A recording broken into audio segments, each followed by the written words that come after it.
ரெண்டு விஷயத்துக்கு பயந்தா போதும்.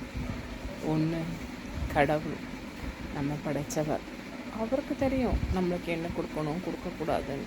கடவுளுக்கும் நல்லவங்க மனசை புண்படாமையும் பார்த்துக்கணும். ஏன்னா நல்லவங்க மனசு நொந்து ஒரு வார்த்தை சொல்லிட்டாங்கன்னா அது பழிச்சு. அன்புக்கும் மோகத்துக்கும் டிஃப்ரென்ஸ் இருக்குது.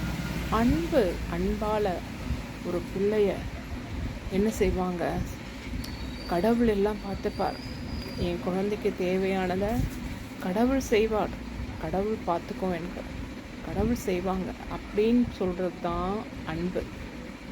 மோகமானது நான் செய்வேன், என் பிள்ளைக்கு நான் எல்லாத்தையும் செஞ்சுருவேன், அது மோகம், அகங்காரத்தால் வருவது.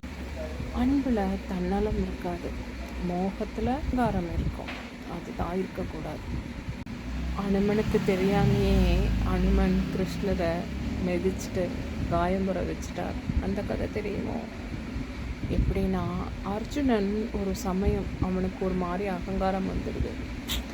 என்னை விட வில்விதையில் யாரும் கிடையாது, இந்த குரங்குகளை வச்சு ஏன் ராமர் கட்டினாரு இந்த பாலத்தை, நான் வில்லாலேயே கட்டியிருப்பேன் அப்படின்னு.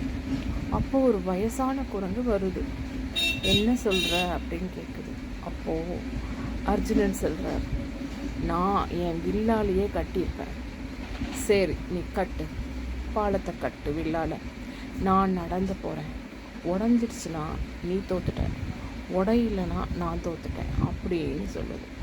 அது சாட்சாத் அனுமன். அர்ஜுனன் சொல்கிறான், நான் கட்டுறேன், இந்த பாலம் உடஞ்சிதுன்னா, நான் கட்டுற இந்த அம்பு பாலம் உடஞ்சிச்சுன்னா நான் தீ குளிக்கிறேன் அப்படின்னு சொல்லிட்டான்.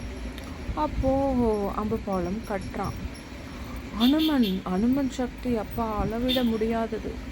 அப்படியே நொங்கு நடந்து போகிறாரு. நடந்து போனால் அது உடையில.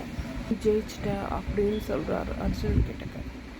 அப்போது கிருஷ்ணர் அப்படியே காயமாக வராராம் ராமர். அப்போது சொன்னாராம், கிருஷ்ணர் சொன்னாராம், ஏன் என்னாச்சு அப்படின்னு அனுமன் கேட்குறப்போ கிருஷ்ணர் சொன்னாராம், என்னோட பக்தன், என்னோட சிஷ்யன், என்னோட அர்ஜுனன், அவன் தீ குளித்து உயிர் போகக்கூடாது, அதனால் நான் ஆம வடிவில் வந்து அந்த பாலத்தை தாங்கி